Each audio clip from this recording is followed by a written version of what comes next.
In 1962, Bernard Cribbins had a big chart hit with a song called Hole in the Ground. It was a very funny record. However, in the movie I'm about to talk about in this video, there is nothing funny at all about this particular hole in the ground. Now, if you'll excuse me while I go and have a cup of tea with Charlie. Charlie, get that kettle on.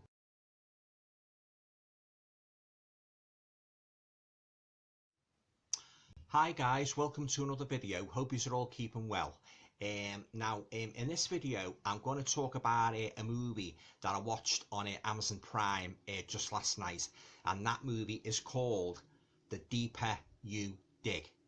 Right, okay, so before I relate my particular thoughts, my personal thoughts on the movie as a whole, I'll just give you a little bit of background on the movie. Now, The Deeper You Dig, it's a 2009 American horror thriller. It was directed by John Adams and Toby Poser. Now, the movie stars John Adams, Toby Poser, Zelda Adams, and Sean Wilson. Now, the story, it's basically about this rather reclusive guy. You know, he's building this house in a sort of like in the American backwoods, and he's building this house just down the road from where the main protagonists, the two main female protagonists, live. Now, the woman, the mother, Zelda, she's a kind of a dodgy clairvoyance, because what she does, she reads people's cards and that, and tells them their future and that.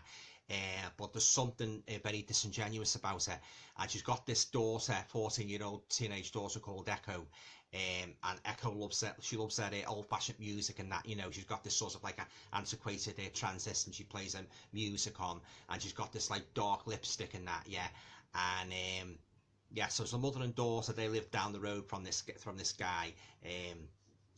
You know, so basically what happens is one dark snowy night, he's driving home. He's driving home after being in a bar. Kurt, that's the guy's name, Kurt, and he accidentally knocks over Echo. She's sledding in the middle of the road and that, and he accidentally knocks her over and kills her. Well, he thinks he's killed her. So of course he starts panicking, you know, and he takes the body and that, you know, and he takes it back to his house. And initially he's panicking and that, you know, he puts the body in a bath, you know, a bath, and takes it into the bathroom, puts it into the bath and that, yeah. But then he has these, now you don't know whether it's his mind or Echo's ghost is actually coming back to haunt him, because he starts seeing Echo in different an apparition in different parts of the house, and he starts panicking. So you don't know whether it's his ambiguity there, because you don't know whether it's mind or it's his mind playing tricks, you know, out of his paranoia, you know, and it's sort of like after knocking the girl down and that, or whether Echo's really come back from the dead. So what he does, he takes Echo's body. Well, he actually, when she's in the bath, she opens her eyes and as she moves, and what he does, he finishes her up by he sort of like smothers her with his hand and that, which was a horrible thing to see, you know, because like if you would think to yourself, well, you know, she's alive and that, you know, he could sort of like confess to the police and that, you know, but no, he exacerbates the situation by finishing her off by you know, smothering her with his hand. So subsequently, he takes the girl's body out into the woods and he starts digging this hole, and he buries her, you know, he buries her in the hole, like in the woods and that. But that's not the end of it, because despite the fact that he's buried the girl's body, he's having these weird experiences where he sees Echo, you know, in different parts of the house, and she starts talking to him and that, you know, yeah. But you don't know whether it's his mind and that, you know, yeah. So I won't give away too much of the story, because I don't want to spoil it for you, because it's got a twist at the end, and it's got a lovely snowy setting, you know, it's got a lovely, and I love, as you know, if you've been watching my videos, I love horror movies with snowy settings, yeah, lovely snowy setting, and very, very refreshing to watch, guys, in this, amid this awful hot weather, yeah, can't beat a bit of snow in a movie, yeah, especially around about the summertime, yeah, so, yeah, lovely snowy backdrop, the characters all give great performances and that, you know, Kurt and the mother and the daughter, Echo, yeah, And it's a kind of a, I suppose you could say it's a kind of a paranormal story with a difference, because it explores themes of guilt, grief, unease, and you've got all that rolled into one.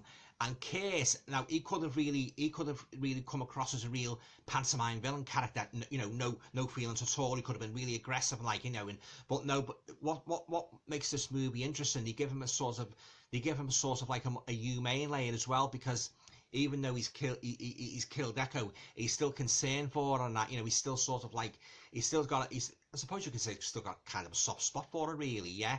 And so he's not really 100% mean and nasty. He's a multi-layered character, Case, yeah. And as I say, it's a movie that explores guilt and grief, whilst journeying down a twisted road into the paranormal, and a very twisted road it is too, guys, yeah.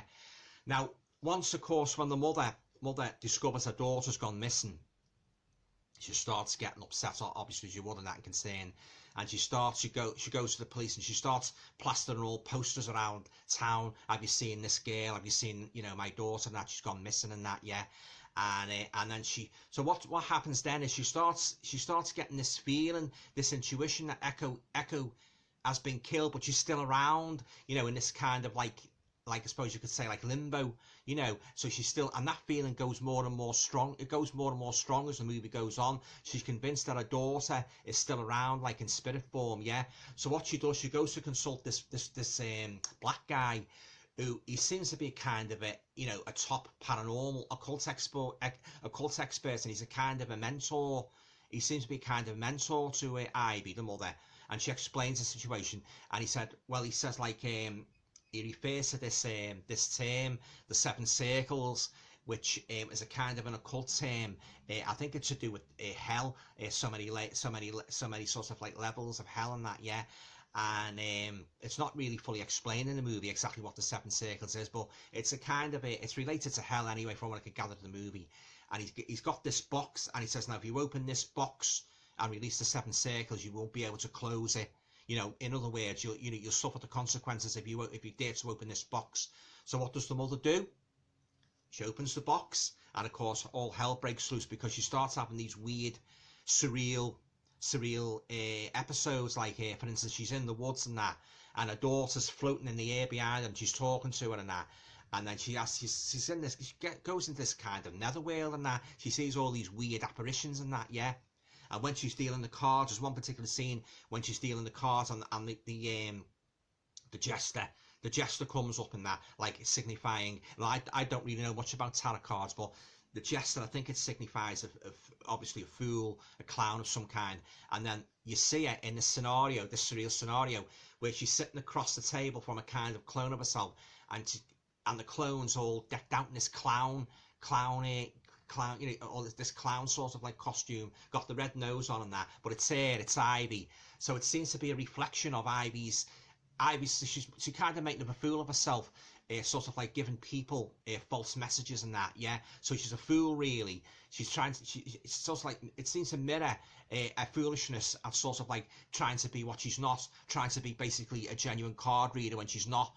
She's sort of like just doing it for the money, and she's sort of like, she's bending the truth of it, not just to sort of like give comfort, to the grieving relatives. But it's ironic, really, because she has now become a grieving relative herself, yeah. So it's sort of like rebounded, she's got these cards and that, and she gets the jester, and then immediately she's in this surreal scenario where she sees herself as a clown, yeah. Some very, very strange images in this, guys, at Deep Dig, yeah. Yeah, it's a very unusual movie, yeah. Very atmospheric in that, yeah. And yeah, so as I say, you've got these surreal images, and then you've got like the guy, the guy who's accidentally killed Echo, the girl. He sort of like pays Ivy a visit and that, yeah. And then it's weird again, because he starts to exhibit signs that maybe Echo's possessed him. Yeah, because he starts talking in Echo's voice. And, he does all sorts of weird things and that, like as if Echo's still there and a spirit's gradually taking him over. Oh, yeah, it's a very, very out there movie, this, yeah. I enjoyed it, like, say, rented it from Prime, but I enjoyed it up until there's one itsy bitsy teeny weeny, I'm not going to say bikini, there's one itsy bitsy teeny weeny little false what spoke the movie for me, and that was the ending, the rather deadpan ending, guys. Yeah, yeah. I did not like the ending at all, because I don't want to give away too much of it, because it's got, well, I suppose you could say it is a twist, yeah, but it didn't satisfy me, guys. You know, the movie started off brilliantly. You know, I was really engrossed in that, you know, right from the moment, like when he knocked the girl over, Echo, and, you know, seeing a spirit in that, you know, in the house, and that, well, you don't know, as I say, you don't know if it's really a spirit or it's his mind, his paranoia, sort of like, you know, jerking his imagination to see all sorts of strange things and that, yeah. And yeah, but the ending, guys, you know, it ruined the movie for me. I was very disappointed with the ending, unfortunately. So rating wise, I'm gonna have to just give it 6 out of 10, because I didn't like the ending at all. You know, I didn't like it. You know, I didn't like it at all. Yeah. So yeah, but if you like a good supernatural movie, you know, it's sort of like something different. You know, I think you will enjoy The Deeper You Dig. Yeah, it's not a movie I can go back to and you know, go back to again and again. No, it's not like The Shining or, you know, the others, or you know, supernatural movies like that. You know, the Hell House and that. Yeah. Oh no, it's just a one-off watch for me, and primarily it lost points due to the ending. But I won't give away anyway. I won't give any more away about The Deeper You Dig. I'll let you go and see it for yourself. Rent it out or whatever, and that's just my opinion. But I'm not saying it's a bad movie. It's a very different movie. Excuse me. It puts a different slant on the paranormal genre. You know, a weird kind of narrative. Because you've got, as I say, you've got the mother, you know, she's concerned over her daughter Echo going missing, and of course subsequent she finds out that she's dead. You know, and there's one or two. There's one particularly gory scene in it, what I won't say, involving the body of Echo's body. I won't give away too much about it, but I'll let you see the movie yourself. Yeah. So on the whole, I'd say I'd give The Deeper You Dig a 6 out of 10. Yeah. And not a bad movie up until that that rather disappointing anticlimactic ending. But I'll leave it there for now. I'll let you see it for yourself. Yeah. So there you go, guys. That's my review of the 2019 American supernatural thriller movie, The Deeper You Dig. Actually made by a family. It was a nice little family movie, because not only did they direct it, they actually acted in it as well. Yeah. So they did a good job. The actors and that, you know, the three main characters, like, you know, Jake and Ivy and her daughter Echo. Yeah, they were very good in their roles and that. Yeah. But they did go a little bit slow towards the end and that, you know, unfortunately, leading up to that rather sort of like lame ending. Yeah, but I'll leave it there about the ending. I won't go on any more about the ending. I'll let you see it for yourself. Yeah, this has actually been released by Arrow Blu-ray. Yeah, which has a lot of special features on it as well. Yeah, but I don't think I'll be buying it for my collection. Just a once watch. That's it. Yeah. Okay, so I hope you enjoyed I hope you enjoyed my review anyway of the Deeper You Dig. Have you seen this movie yourself? I'd be very interested to know what you thought of it. Yeah, yeah. So leave your comments down below, and as I say, yeah, all going well. If you like the video, please feel free to share, subscribe, comment, and all going well. I'll talk to you all in the next video. Take care and stay safe, and keep cool.